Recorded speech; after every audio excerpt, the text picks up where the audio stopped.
लोकसभा में ट्राई संशोधन विधेयक 2014 पेश कर दिया गया है। ट्राई अधिनियम में संशोधन के अध्यादेश को कानून में बदलने के लिए सरकार को इसे दोनों सदनों में पास कराना है।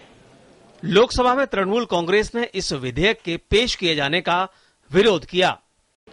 This is for the first time a bill and before that an ordinance is being brought in the interest of just one superannuated government officer for giving him a government job.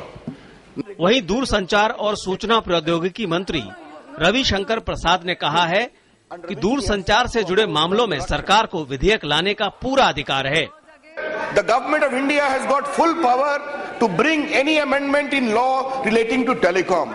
Telecom and communication comes to the jurisdiction of government of India, and the purport when we'll go on merits, when the debate will start, that this whole amendment is nothing to bring the telecom regulatory authority on parity with competition commission, pension authority, insurance authority. Nothing specific has been done.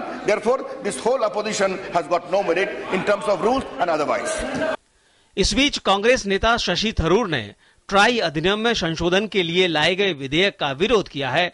हालांकि उन्होंने कहा कि ये मामला पूरी तरह से सिद्धांतों से जुड़ा है और किसी व्यक्ति को निशाना बनाकर विरोध नहीं किया जा रहा है। लिए लॉ में लिखा हुआ था कि ट्राई चेयरमैन को कोई और काम नहीं देना चाहिए। तो हम नहीं कह रहे हैं कि एक व्यक्ति के कुछ बुराई है या सब प्रधानमंत्री को किसी को रखने की कोई हक नहीं है, लेकिन हम चाहते हैं कि ये लॉ का जो स्पिरिट था, जो स्वतंत्र था, वो प्रिजर्व करना चाहता कि ये हम मान लेना चाहिए और इस सरकार इसको वायलेट करना बड़ी गलत बात है। वहीं भाजपा नेता राजीव प्रताप रूडी ने विधेयक का समर्थन करते हुए कहा कि अलग अलग नियामक आयोगों में काम कर रहे लोगों के लिए अलग अलग नियम है और उसी विरोधाभास को दूर करने के लिए ट्राई अधिनियम में संशोधन प्रस्तावित किया गया है। The provision there, whichever point it was there, that anyone who is a member of TRAI cannot seek appointment of the government forever. Now, if you compare it with any other regulatory authorities, all have a provision of 2 years, and some even do not have that binding, like SEBI. Many other regulators do not have a binding. So there was an anomaly which needs to be corrected, and this has been exactly what has been proposed.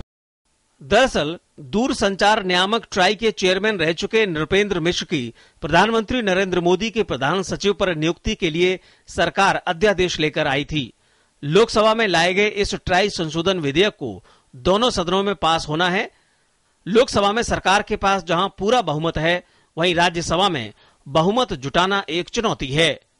Shailendra मिश्र और अनुज यादव के साथ Rishi Kumar, DD news, Delhi.